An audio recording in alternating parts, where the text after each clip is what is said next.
Kani kadega Batisi TV, bat pidang pet yaki kubor baman kasni, balwan rasha pi da ka Orange Nissan, lom so po niya Fabricate Shillong, ringkat bat ka BDW International School Nongmansong, Langkarding Shillong. Admissions open now. Ka sorkar jela kala pensange no ya ka scheme shna yeng, belatep kum ka affordable housing scheme shakilong yeng bedong ya ka bala Wanrah da ka sorkar kongres.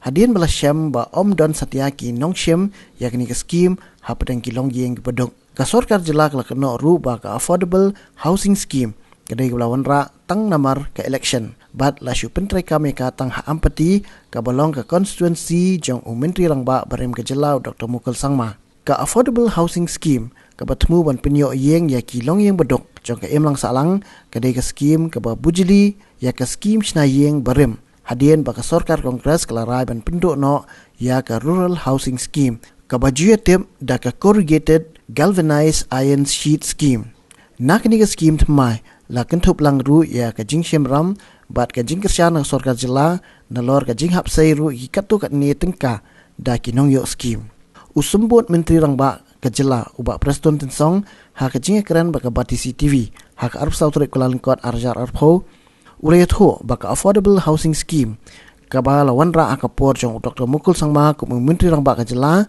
kadai kaba Pulom nadong syadong. Katu scheme kaba introduced during Dr. Mukul's time, so-called affordable houses. It is a flop.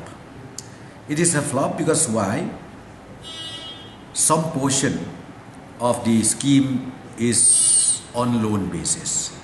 And there is no takers because our people they are scared of loan. Once you mention more taking loan, meaning they will not. Okay, so no takers and even me also personally, if we can provide rural housing for the poor people in the state, it should be free from any loan components. And if you cannot, I think no need to introduce this. So therefore, the MDA government has decided to just do away as long as the financial position is not conducive, so we just do away with it. But of course, as far as CGI sheet distribution is concerned, that we will continue. I really fail to understand because during Dr. Mukul's time, he was the one who introduced that. At the same time, he introduced also the CGI sheet distribution. So both these packages were there. But ultimately, only CGI sheet distribution was a successful one, not the affordable housing. Because affordable housing, as I mentioned to you, nobody turned up. People are scared about the loan component, where the beneficiary has to take the entire responsibility.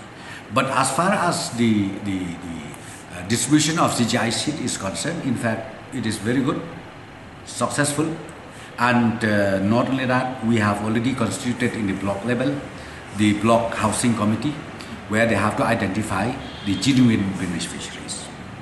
This is our state plan scheme for distribution of CGI sheet. Above that, we have the central scheme. Kabangi khot mantaka PMAY, kaying baduk. Katu kaying baduk ba kiblong entitled banyo kidai tang kibadon na katu census. Kabang kiba niong ki BPL category. Tikitu ki are entitled but yaga PMAY ki implementation kalong kaya throughout the year. Once a year we used to get the sanction. Every blocks allocation was made.